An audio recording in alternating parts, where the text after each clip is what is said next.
Еврорадио.FM. Прывітанне. Еўрапейскае радыё для Беларусі. Прывітанне ўсім слухачам Еўрарадыё. Мы ў жывым эфіры. Трансляцыю са студыі можна глядзець у нашых соцсетках Facebook, ВКонтакте і Аднакласнікі, а таксама праз наш канал на YouTube. Гэта стартапніца, сумесны праект Еўрарадыё і сайта bel.biz. Што праўда, Юлія Няхай, галоўная рэдактарка Белбіз, пакуль што затрымліваецца, яна далучыцца да нас па ходзе эфіра, але Ірына Глебович ужо в нашей студии. Привитание, Ирина. Да, добрый день, Павел, добрый день, слушатели. У нас все непосредственно, да, можно говорить все, что угодно. Здаецца, зараз мы дочакаемся Юлю. Выдатна. Хвіліна спазнення. Это для дзяўчыны нішто. Збіўся я выпадкова на тему гендерных стэрэатыпаў. І, дарэчы, гэта самае першае пытанне, якое я вам хацеў бы задаць. Ірына, я падабраў для эфира такі фотаздымак, на якім стаіце вы і 7 мужчын. І гэта каманда беларускай сеткі бізнес-ангелаў Angels Band. Як вы адчуваеце у такім асяродку сябе? Ці ёсць нейкія складанасці, да, якія вось такім гендерным дысбалансам выклікаюцца?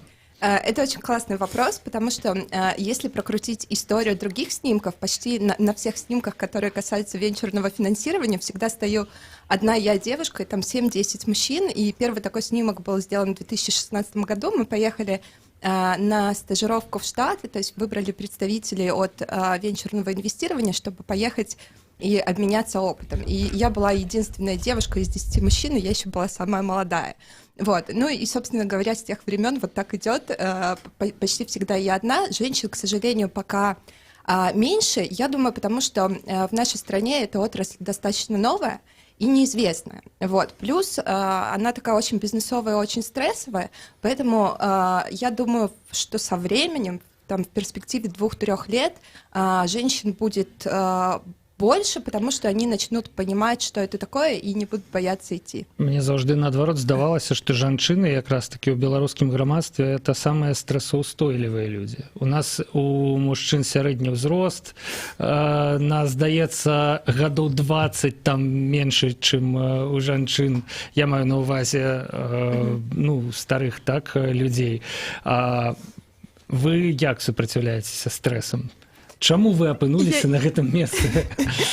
Я не сопротивляюсь, я наслаждаюсь. Вот. Но мне очень нравится вообще сфера венчурного инвестирования и сфера инвестирования, потому что это интересно. Ты работаешь со многими компаниями, компании разные, команды разные, продукты разные, у тебя есть возможность погрузиться в деятельность абсолютно разных команд. То есть, когда я работала в Зубр-Капитале, мы работали и с банком, и с интернет-провайдером, и с e-коммерсом, и со строительными проектами. То есть было очень много разных проектов. То же самое сейчас происходит в венчурном финансировании. Это команды от медтеха до стриминга, кстати. То бок, як кажуць, што з кожнай вывучанай мовай чалавек пражывае яшчэ адно жыццё, да? А так венчурны інвестор з кожным новым праектам, да якога далучаецца яго кампанія, некую особу у себе открывает, некая шизофрения такая отбывается. Что он да? вообще очень много жизни проживает. Да, это очень круто, потому что ты погружаешься в компанию, в команду, и цель какая венчурного инвестора? Максимально капитализировать компанию, ее вырастить до определенного уровня, чтобы потом продать. Сначала надо компанию купить. И один известный белорусский бизнесмен, он говорит о том, что такие сделки по инвестированию – это как брак. Потому что сначала вы ходите друг к другу на свидание, вы присматриваетесь, а потом вы уже понимаете, что надо делать более серьезный шаг, вы согласовываете условия, тогда согласовываются условия сделки, брачный договор. Вот. Ну и потом вы живете, и непонятно, чем закончится. Все хотят хэппи-энд, а хэппи-энд в случае инвесторов это выход с большими иксами и с большим возвратом инвестиций. Ну, это такой брак с запланованным разводом. Это не развод, это хэппи-энд. разводам у добрым, у сямейным сэнсе гэтага слова, а не ў бізнесовым. Вось, але гэта такі выхад, які з'яўляецца хэпі-эндам. Ірына, Зубр-Капітал — гэта адзін з ключавых гульцоў, наколькі я магу меркаваць, на беларускім рынку інвестыцый. Я думаю, што доўгі час гэта быў ледзь не адзіны нават гулец на гэтым рынку, але вы сышлі адтуль. Чаму так адбылося? Вы вось з карпорацыі, дзе, я думаю, шмат што за вас вырашалася, дзе можна было надзейна адчуваць сябе як за каменнай сцяной, да, сышлі ў нейкія віры зусім іншых праектаў. Да, это очень интересно, потому что Зубр-Капитал — это не лидирующий игрок, это единственный игрок в своей нише, потому что инвестиционные фонды, они делятся на разные типы фондов, и Зубр-Капитал — это был фонд, он и есть, и продолжает инвестировать во взрослые компании, у которых выручка от 10 миллионов, у которых очень много работников, от 100 работников, и существенные суммы фонд инвестирует. Вот, и больше конкурентов нету, и компания, и команда Зубра — это были первопроходцы, которые создали индустрию private equity. Венчурное инвестирование — это стадия, когда команды молодые, когда, как правило, есть какой-то продукт, и не всегда есть еще выручка, не всегда даже сформирована команда, и эта отрасль, она более динамичная.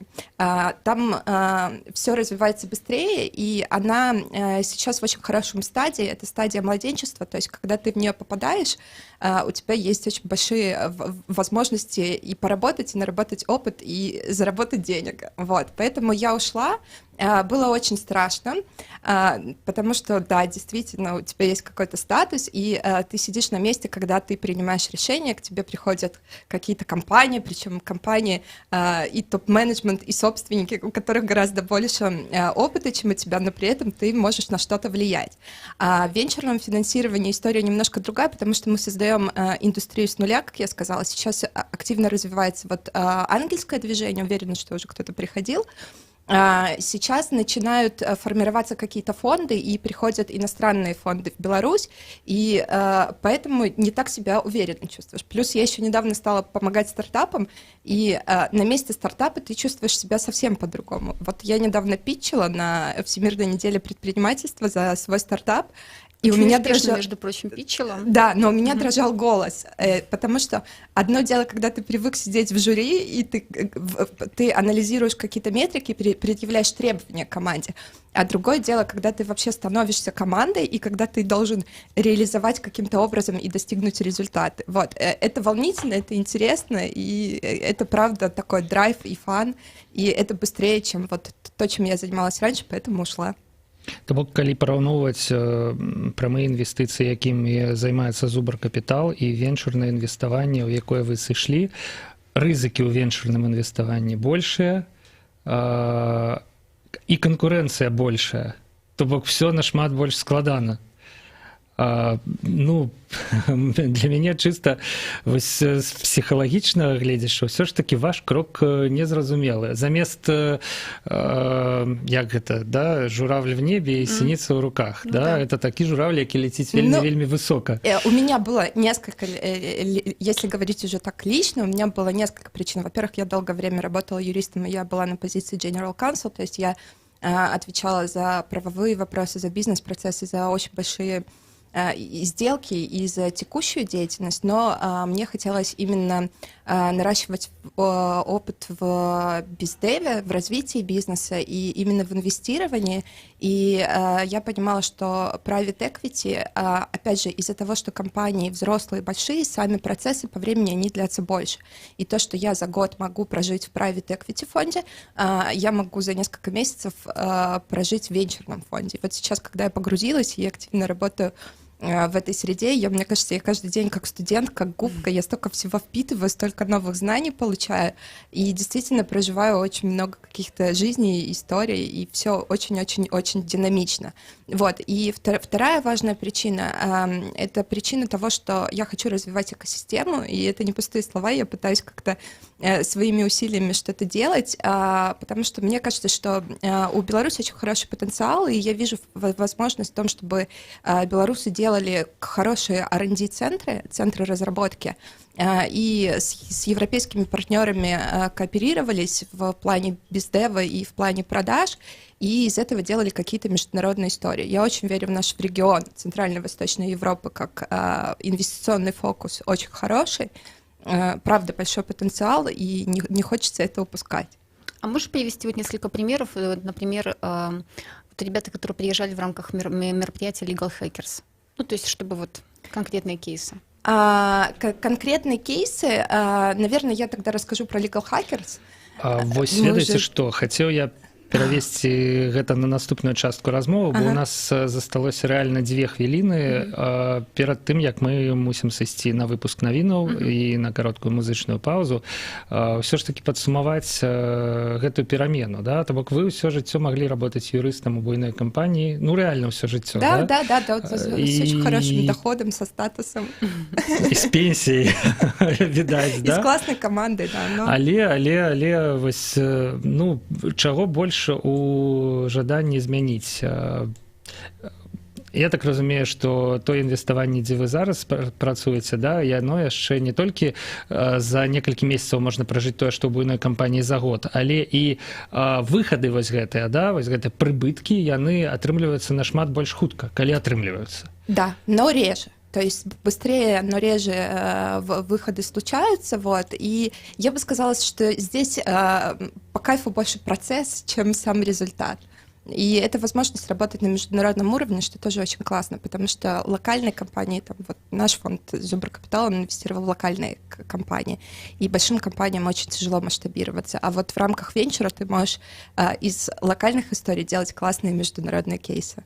І ў 2 словах, пакуль мы яшчэ тут, раскажыце, калі ласка, які стартап у вас был на Джу, что вы питчили и что будете далее?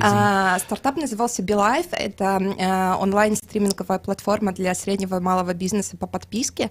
Очень классный стартап. У нас headquarters, то есть сами основатели стартапа, они сидят в Хайфе, но команда 24 человека сидят в 7 странах, в 5-часовых поясах от Филиппин, Нью-Йорка до Киева, Минска.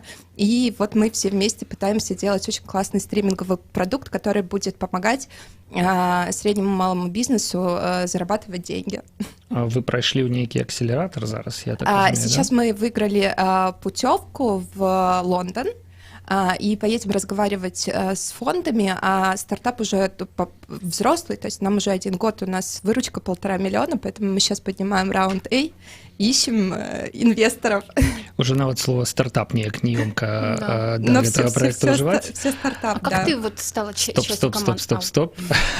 Стоп. Про это поговорим после паузы. Про то, что такое legal tech, про то, кто такие legal hackers, мы поговорим з Іриною Глебович. Прабачце, Юлія, што перабіў з Юліяй Няхай, галоўны рэдактар сайта Белбіз. Праз некалькі хвілінаў заставайцеся на Еўрарадыё.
Дякую Богу, я ще не здох.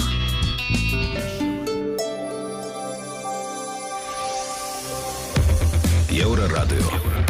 Час ведаць, што адбываецца. Вітаю, каротка пра асноўныя падзеі. Сёння Лукашенко вядзе нараду па будаўніцтве, ў прыватнасці пры нагодзе распавёў пра карупцыю ў Мінгарвыканкаме і прыгразіў усім карупцыянерам не толькі ў будаўніцтве.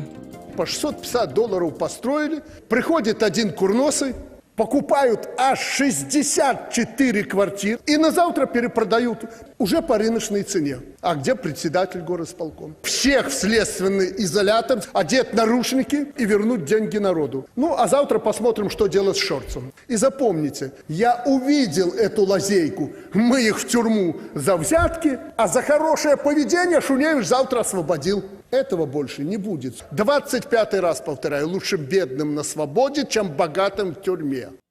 Заявіў Лукашенко. За 5 гадоў з Беларусі з'ехала больш за 50 тысяч найлепшых будаўнікоў, а для будаўніцтва важна спыніць адток спецыяліста альбо стварыць беларускія падрады за мяжой, каб карысць была не толькі сем'ям будаўнікоў, але і дзяржаве. Падкрэсліў ён на адмысловай нарадзе.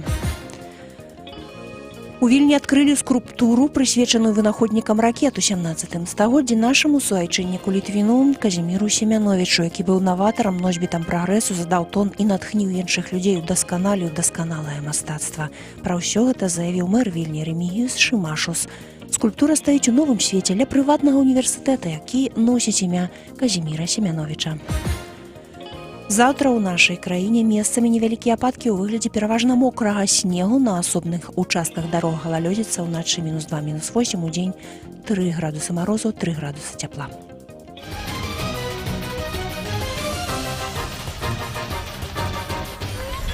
Еўрарадыё.фм. Вяртаемся ў жывы эфір Еўрарадыё. Трансляцыю з нашай студыі можна глядзець у садсетках. Ірына Глябовіч у нашай студыі, у мінулым юрыст кампаніі «Зубр Капітал», а цяпер энтузіаст Legaltech руху. Прывітанне яшчэ раз, Ірына. Да, всем снова здрасте. Дапамагае нашай размовы Юлія Няхай, галоўная рэдактарка Белбіз, бо гэта стартапніца, сумесны праект Еўрарадыё і Белбіз пра дзёрзкіх маладых прадпрымальнікаў і пра смелых інвестараў.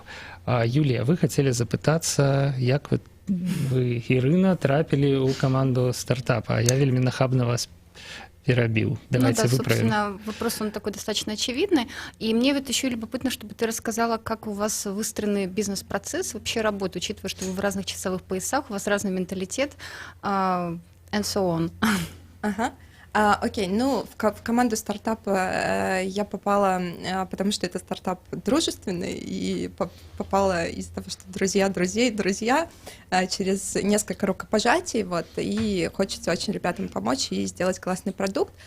Что касается того, как мы выстраиваем работу, есть сейчас платформа, которая позволяет, и софт, который позволяет командам в разных странах очень эффективно взаимодействовать. Мы, например, сидим на Slack'е.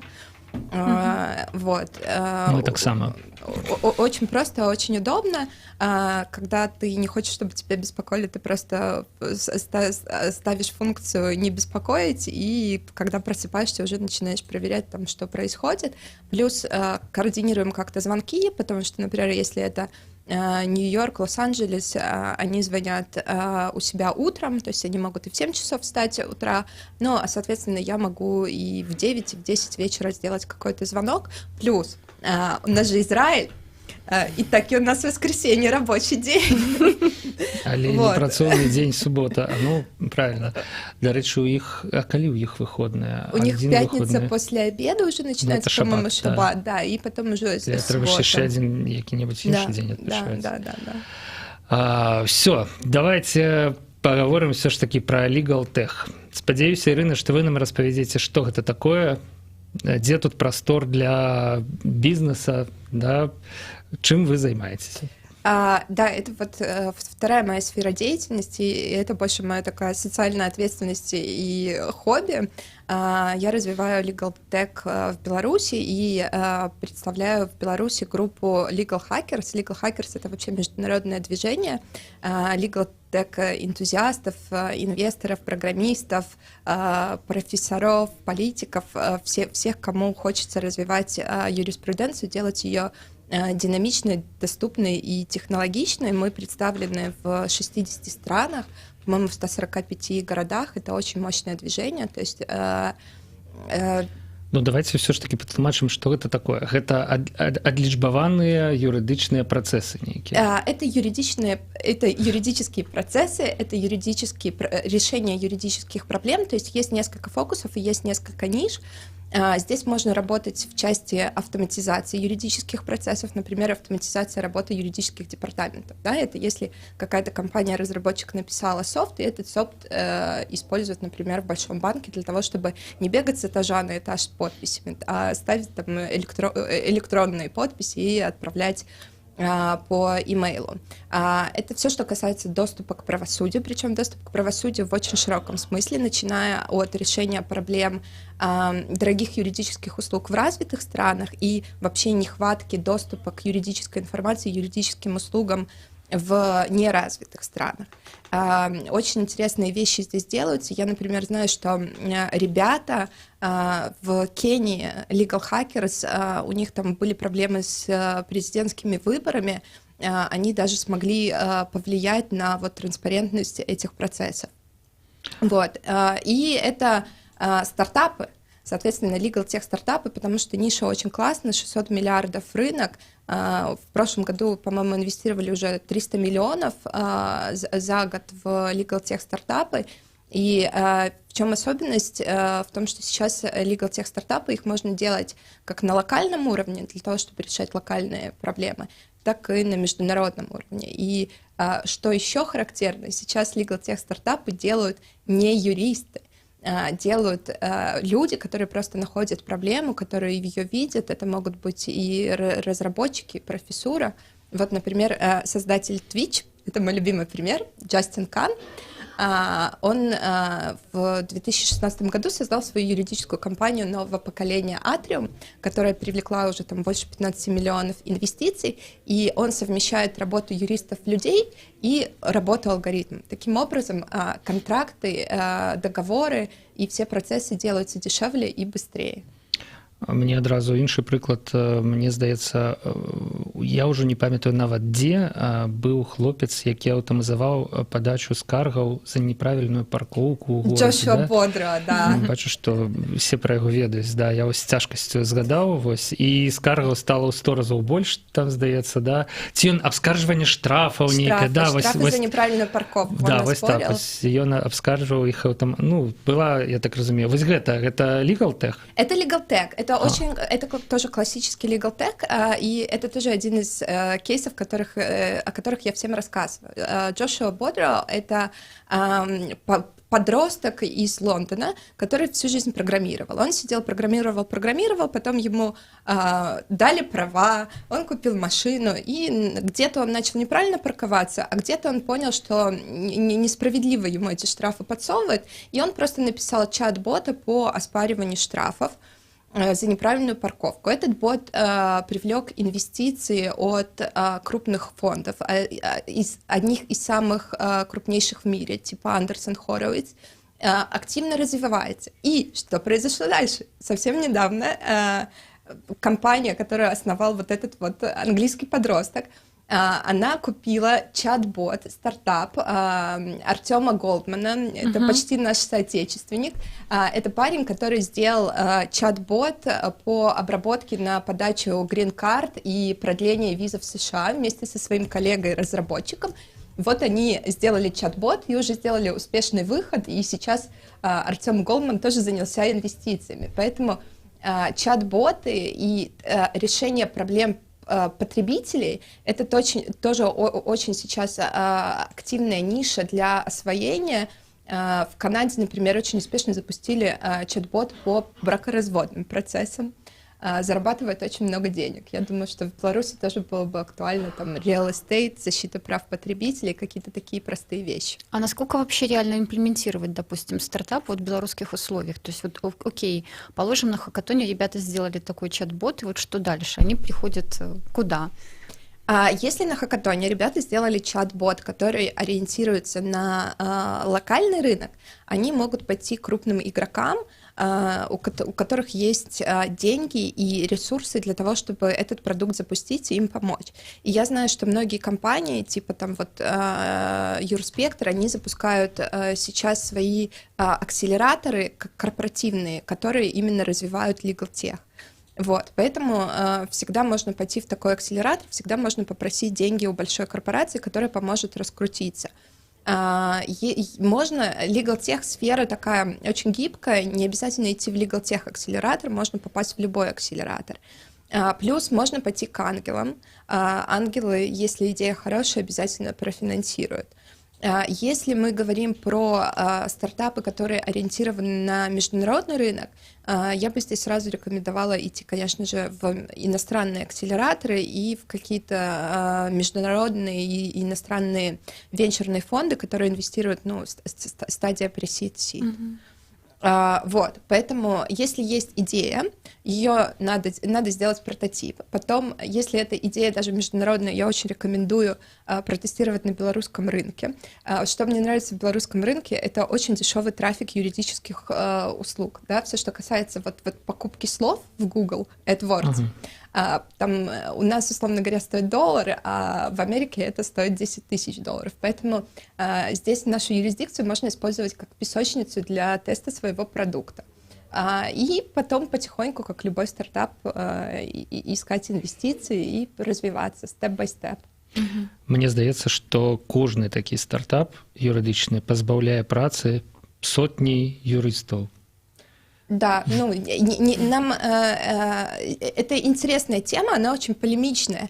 И опять же, я всегда говорю о том, что если ты хороший юрист, то ты будешь рад тому, что у тебя забирают какие-то рутинные вопросы, и ты можешь сконцентрироваться на решении серьезных вопросов, там, оценке, оцифровке каких-то юридических рисков для твоего клиента, работодателя и прочее.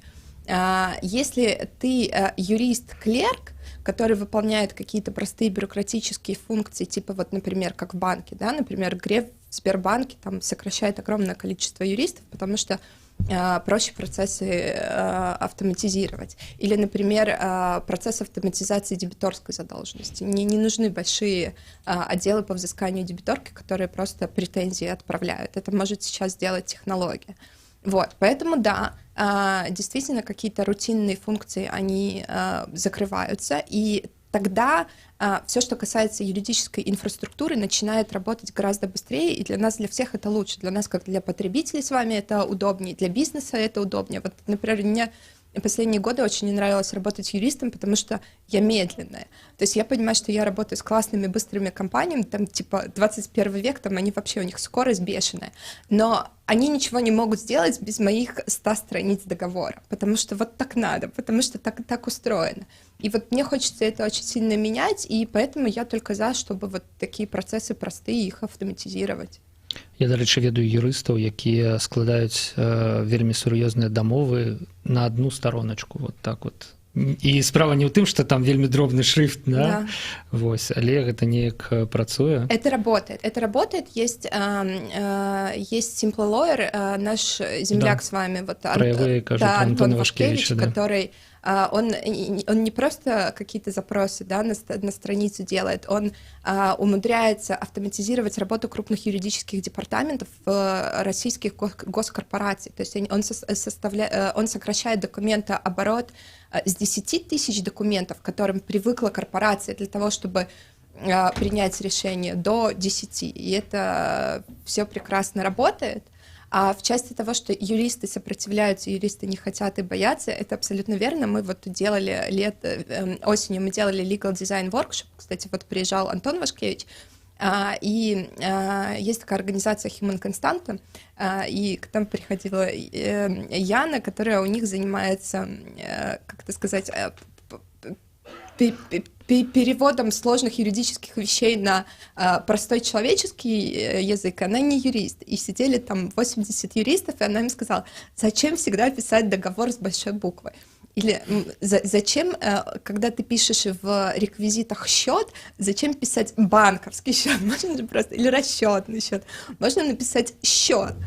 И А яны? 80 юристов, они просто их задели за живое, потому что это некий договор атрибут профессии, с маленькой буквы, а счет, он же может быть и банковским, и расчетным, и транзитным, и корреспондентским. И у нас была такая полемика просто.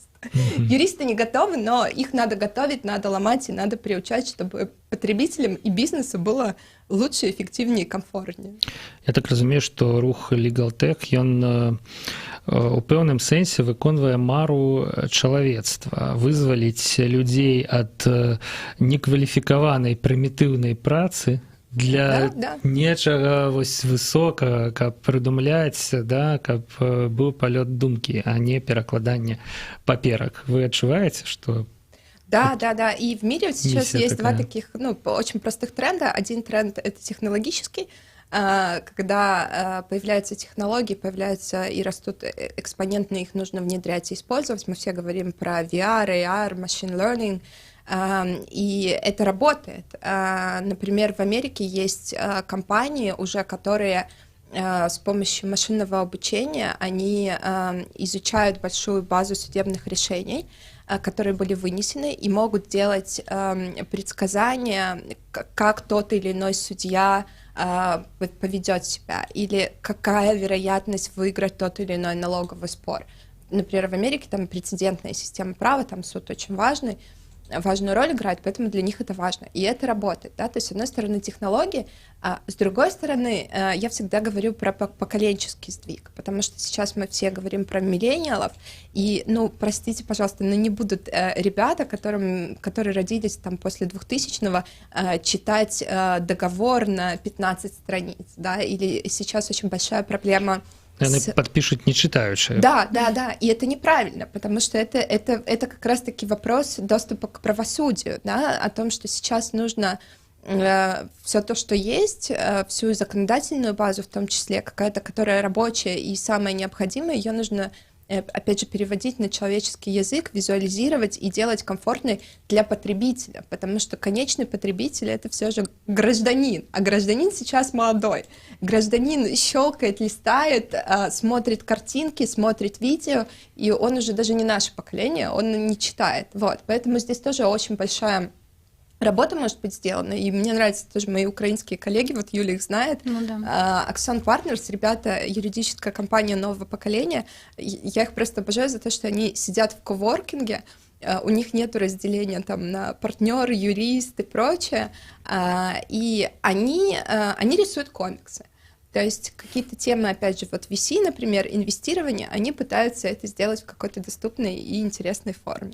Ірына, насамрэч чарговыя 12 хвілінаў нашай размовы праляцелі амаль, і мы хутка мусім развітвацца, але я не магу не запытацца, што такое LegalTech Hackathon у Імагуру, хто туды прыходзіць, якія праекты спрабуюць сябе там, да? Гэта юрысты, гэта праграмісты, да, вот хто удзельнічае ў LegalTech Hackathon? Да, 7-9 декабря будет наш LegalTech Hackathon, совместная инициатива с Имагуру. Опять же, мы делаем это для того, чтобы развить как-то LegalTech. Приглашаем всех, приглашаем юристов, адвокатов, студентов, программистов, бизнес-аналитиков, маркетологов, все, кому интересно.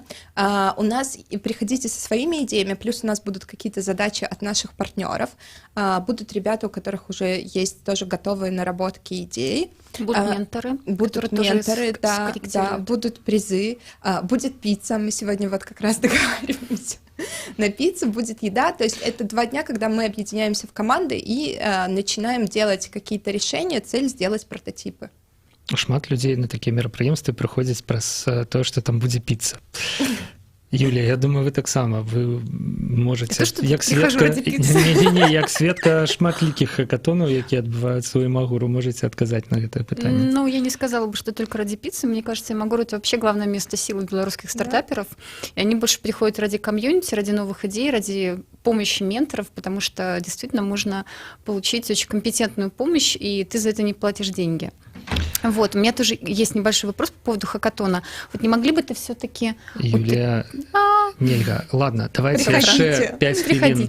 5 хвілін мы у наступнай частцы гадзіны. Да, у нас выпуск навінаў. Заставайцеся на Еўрарадіо, працягнем размову.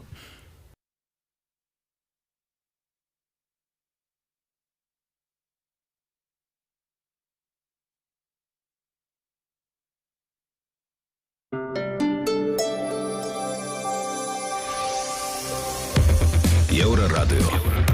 Час ведаць, што адбываецца.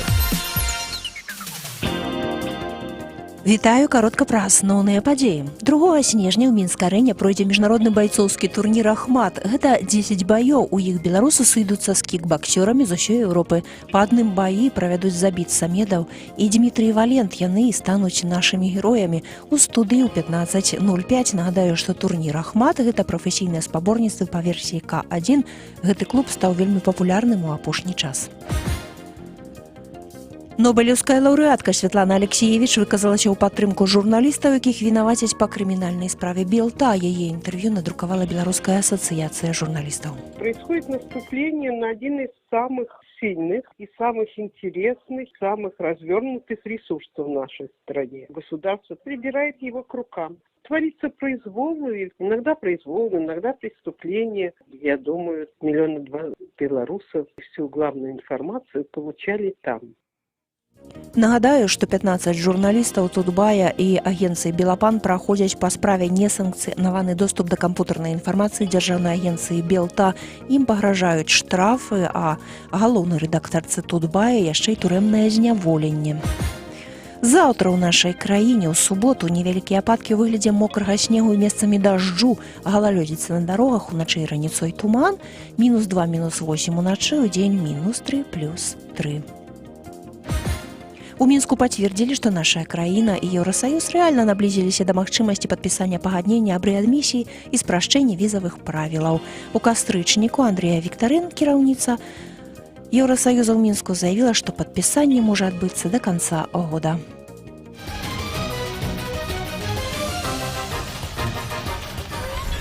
Еўрарадыё.фм. Працягваем нашу размову пра Legal Tech. Насамрэч, мінулым разам мы таксама не паспелі за 2 часткі пагаварыць. Я памятаю, пайшлі на 3-ю частку. І чаму мы працягваем? Юлія, я ізноў вас перабіў. Выбачаюся. Ваше пытанне, Ірына Глебович, якая тут у нас прадстаўляе былых зуброў, а цяпер энтузіястаў бізнесу. Энтузіасту, да. Я таксама прабачаюся, тому што мы зацягваем эфір, але ж я лічу, што мы павінны об этом поговорить. Ирина, вот расскажи все-таки, почему люди должны, в частности юристы, должны пойти на хакатон. Я вот призывала 2 знакомых прийти на него, они спрашивают, а зачем мне это, собственно, надо? То есть объясни, насколько реально за 2 дня сделать классный продукт, с какими источниками можно работать у нас, какие у нас есть открытые данные и прочие вот ниши. Такой call to action. Да, я очень призываю приходить юристов, потому что юристы могут для себя разработать за 2 дня вполне рабочий инструментарий в своей каждодневной деятельности. У нас была фабрика чат-ботов, там, где за 2 дня уже юристы, практикующие, сделали для себя, например, ботов по NDA, по разработке соглашению о неразглашении, да, информации. То есть можно разработать бота по взысканию дебиторки, можно разработать какие-то программы, которые вас избавят от нужды вставлять много данных. Есть еще очень много интересных бизнес-ниш. Например, у нас нету маркетплейсов для юристов. Да, а во всем мире они есть, в России там есть Правоветру, в Америке есть LegalZoom, и делается это очень просто. Это обычный конструктор сайта, на который ты подгружаешь информацию. Если говорить про открытую информацию, у нас есть сайт Минюста, где есть список лицензируемых юристов, которых можно туда притянуть, просто добавить их фотографии, потом их обзвонить. Не обязательно всех, можно первых 10, предложить им через это все работать и вообще сделать полноценный стартап, то есть даже не будучи юристом. Поэтому решений много, за 2 дня можно сделать прототип, и, что важно, можно найти команду и найти единомышленников, которые тебя где-то будут компенсировать. То есть если ты юрист, ты можешь найти программиста, если ты программист, ты можешь найти юриста с идеями, с проблематикой, с хорошей бизнес-аналитикой. Поэтому вот я всем очень рекомендую идти для того, чтобы делать решения, для того, чтобы находить единомышленников и для того, чтобы профессионально развиваться. Дякую. Ну, насамрэч, прафесію юрыста, як, дарэчы, і прафесію журналіста, называюць у ліку тых, якія знікнуць першымі праз тое, што нейрасеткі развіваюцца і гэтак далей. Я так думаю, што спалучыць сябе з сучаснымі тэхналогіямі – гэта проста адзін з шансаў на выжыванне. калі так падумаць. Ірына, дзякуй, абяцаў я нашым гукарэжысёрам, што не больш за 5 хвілінаў, яны ізноў скончыліся. Дзякуй вялікі, Юлія, дзякуй вялікі, Ірына, да пабачэння. До свидания, всем хорошего дня. Ну, нагадаю, што паглядзець гэтую праграму можна будзе і ўночы, да, таму што ўсе трансляцыі ў сацыяльных сетках застаюцца, таму это пажаданне можа быць крыху недарэчы, але тым не менш, Ірына Глябовіч была ў нашай студыі, Юлія, няхай з вами мы пабачымся у наступнай стартапніцы на наступным тыдні, спадзяюся. Павел Свердлоў працаваў пры мікрафоне. Пачуемся на Еўрарадыё.